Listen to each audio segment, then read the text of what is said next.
এই কিছুদিন আগে আমি একটা বিয়ে বাড়িতে গিয়েছিলাম। তা বিয়ে বাড়িতে গিয়ে দেখলাম সমস্ত মানে পুজোর যা কিছু আয়োজন ফায়োজন সব কিছু একদম পাক্কা, মানে একদম পুরোপুরি রেডি।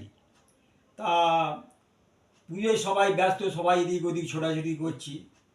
হঠাৎ দেখি একটা ষাঁড় কীভাবে ঢুকে পড়েছি। তা আমি তো আর লক্ষ্য করিনি, আমি তো আমার নিজের কাজে ব্যস্ত।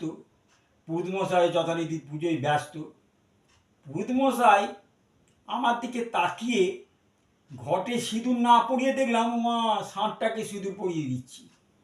কি হলো? আমি ওই দেখে তো পাশে একটা চেয়ার ছিল, ওখানে আমি গিয়ে ধাপ করে বসে পড়লাম। আর পুরুতমশাই ওদের গিয়ে একটা ভিড় ভিড় করতে করতে জানেন ও তো মাটিতে শুয়ে পড়লো।